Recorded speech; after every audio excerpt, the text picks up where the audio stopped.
I've spent a lot of time trying to figure out what a story is, and how stories shape what we point our attention to. Okay, so I understand that relationship between pointing and verbalization, but also pointing and specification of attention. Okay, so I'm gonna bring in some other ideas, and I'll get you to comment on them. So I was quite taken by my studies of J.J. Gibson. So Gibson wrote a great book called The Ecological Approach to Visual Perception, and I think there's some brilliant things in it. And I've been elaborating on Gibson's ideas in the context of narrative.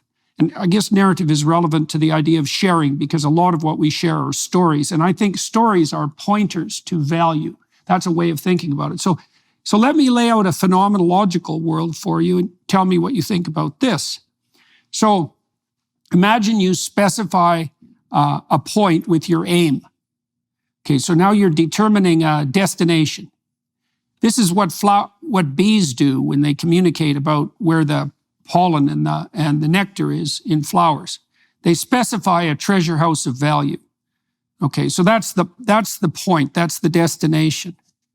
Okay, so from Gibson's perspective, once you establish a point, then the world lays itself out as perceptible objects.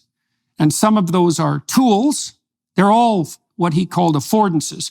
They're all the phenomena that are now relevant to that goal. And you can break them. He broke them roughly into two classes: tools. And so a tool is something you can use to move yourself along your pathway, and obstacles. And I've been thinking about elaborating that. So I think what happens when you specify a point with your aim, let's say, your perceptual system produces a pathway forward, right? That's your route. And then the route is accompanied by the things that are relevant. You talked about the fact that we are taking in 11 million bits per second, but compressing that to 16. Almost all that we perceive is obscured as irrelevant. It's not even part of our conscious experience. So what stands out? Well, pathways, then tools and obstacles. So those would be like material entities. But then I think there's a parallel in the social domain. Friends and foes. So friends share your aim and accompany you along the way, and they can be helpful. And foes are human obstacles, but also can obscure or interfere with your aim. So tools, friends, obstacles, foes. And then there's one other element, which I think is very cool. I just figured this out. I think the other thing that we perceive are agents of transformation. And those would be like magical creatures in a fairy tale. And an agent of transformation changes your aim. And the reason they're magic is because the world of the aim that they specify doesn't play by the same rules as the rule of the aim that you inhabit, right? So, okay, so now the reason I'm telling you this, it's relevant to the pointing idea, because that's kind of the landscape that emerges as a consequence of pointing. But it also is relevant to the sharing idea. I've been thinking that, when we speak with each other, we're offering the fruits of our imagination. That's a way of thinking about it. Each word is actually a storehouse of value, or a pointer to value. And so you could say the reason consciousness evolved, and this seems to be very much in keeping with your thinking, is that we can offer people pointers to a destination, or specify a destination. And again, that's not much different than bees do when they're doing a dance to specify where the honey is. And so it's the fruits of our imagination that we can encapsulate in words. And maybe we have that private consciousness, our ability to think on our own, so that we can build up a storehouse of value, so that we actually have something to trade with other people. Okay, so that's a take on the things that you just described. So I'd like to know what you think about that. I come to think of the paradigm of predictive processing, which has been very influential in the past 10 years in understanding how we perceive the world. Carl Friston, a British guy, Yep, is yep, one of the yep, leaders yep. of the field. And the basic idea, there was a philosopher involved very much in explaining, Jacob Hovey, explaining this paradigm of predictive processing, who was kind enough to say that the deep idea behind it actually was in this book, The User Illusion.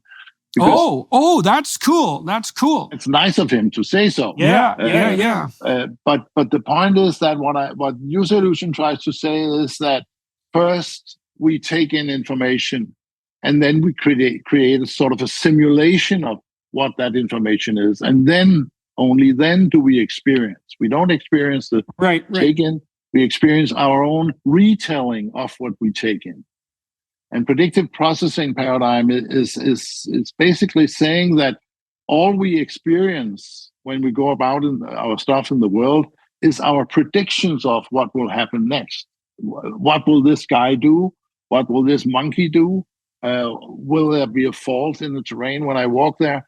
So it's all about predicting. So in that sense, it's all about storytelling. Everything we know about the world is storytelling. And then, of course, it turns out very often that our stories are wrong. We are corrected. We understand that there was something wrong.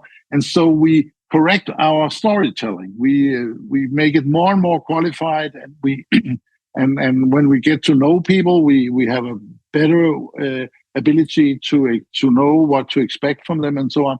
But it's all a question of creating a story not inconsistent with the information we take in. And that's one thing here that's, I think, is very deep. And that is, if you take children, they're afraid of the dark. You go into the forest in the evening as a kid, and you are scared because of what could be in the dark. If you go there in the daytime, you're not scared at all. Why is that? That's because there's nothing to contradict the inner fantasies of the kid when it's dark. There's no information that runs counter to the idea of many, many weird trolls and demons out there. But in the daylight, there's so much information that contradicts your ideas. So in a way, all of our perception of the world is a hallucination we create under the condition that it does not contradict the sensory data we take in. So we are constantly telling stories. So telling stories is what perception is all about. And of course, human beings have taken this to a higher level than we expect a mouse to take it to. But it's basically the same phenomenon that we try to create a consistent idea of what the world is like. But it's what we experience is our own dream, if you like, or our own fantasy, or better word is our own hallucination. So this will explain all the things we see when the light falls and you enter into twilight zone, and suddenly there's not enough information to contradict all the weird ideas you have in your head.